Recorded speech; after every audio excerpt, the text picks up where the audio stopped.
मार्च 2000 में अमेरिका के राष्ट्रपति बिल क्लिंटन भारत दौरे पर आए थे। ये किसी अमेरिकी राष्ट्रपति का 22 साल के बाद भारत दौरा था।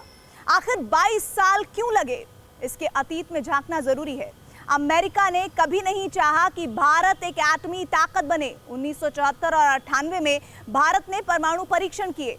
दोनों बार अमेरिका ने भारत पर आर्थिक प्रतिबंध लगाए, लेकिन बिल क्लिंटन के दौरे के बाद भारत और अमेरिका के रिश्ते पर जमी बर्फ पिघलने का सिलसिला शुरू हुआ और ये टॉप गियर में पहुंच गया। देखिए टेली सीरीज का ये एपिसोड, आईना, कन्फ्रंटिंग द गोलियत।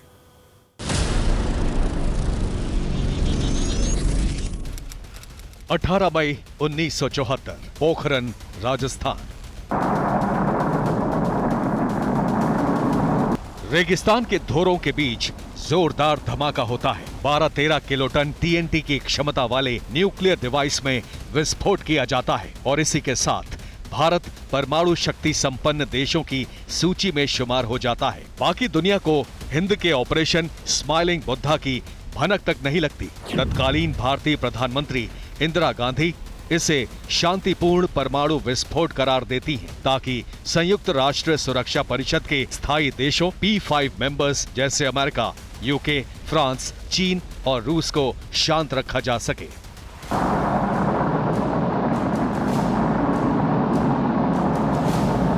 दुनिया के विरोध के बावजूद भारत के लिए परमाणु ताकत हासिल करना बेहद जरूरी था, क्योंकि अगस्त 1945 में अमेरिका जापान के 2 शहरों हिरोशिमा और नागासाकी में 2 न्यूक्लियर बम गिरा चुका था और दुनिया इस तबाही का अंजाम जान चुकी थी। दूसरा विश्व युद्ध खत्म होने के बावजूद महायुद्ध का खतरा विश्व से टला नहीं था। यूएस और यूएसएसआर प्रॉक्सी वॉर, जिसे कोल्ड वॉर भी कहा जाता है, उसमें उलझे हुए थे।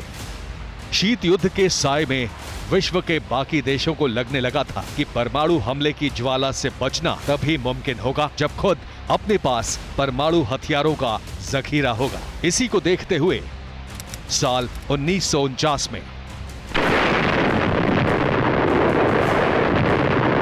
सोवियत यूनियन ने भी परमाणु परीक्षण किया। इसके बाद उस वक्त की परमाणु संपन्न शक्तियों को ये लगने लगा कि अब बाकी देशों को परमाणु हथियारों की रेस में शामिल होने से रोक पाना मुमकिन नहीं है।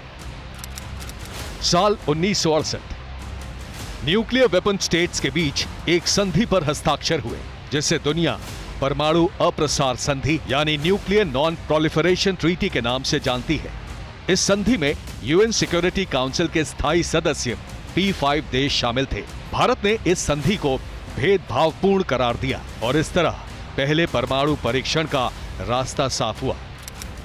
साल 1978 तत्कालीन यूएस प्रेसिडेंट जिमी कार्टर ने nuclear non proliferation treaty act पर दस्तखत किए, जिसके बाद अमेरिका ने भारत को परमाणु सहायता का निर्यात बंद कर दिया। अमेरिका के प्रतिबंधों और विरोध के बावजूद भारत की परमाणु यात्रा अब रुकने वाली नहीं थी। 11 मई 1998, पोखरन, राजस्थान।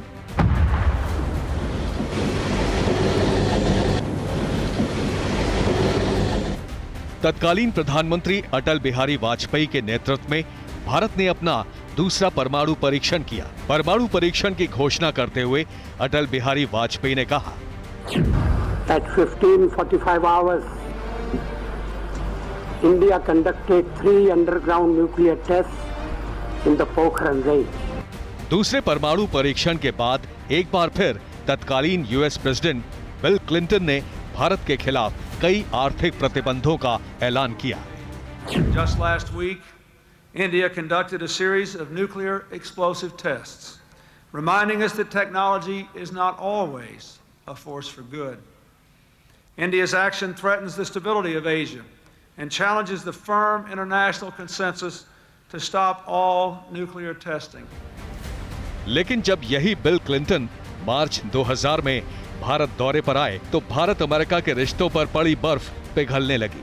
भारत पर लगे प्रतिबंध हटने का रास्ता साफ हुआ, लेकिन सबसे बड़ा बदलाव पाकिस्तान को लेकर अमेरिका के रुख में आया। क्लिंटन के इसी दौरे के बाद अमेरिका और पाकिस्तान के बीच दूरियां बढ़ने लगी। इसके बाद इंडिया के न्यूक्लियर प्रोग्राम को लेकर भारत के रुख में बदलाव तब आया जब 18 जुलाई 2005 को तत्कालीन US president George W Bush और तत्कालीन भारतीय प्रधानमंत्री मनमोहन सिंह ने पहली बार वॉशिंगटन में परमाणु समझौते में शामिल होने की मंशा का ऐलान किया।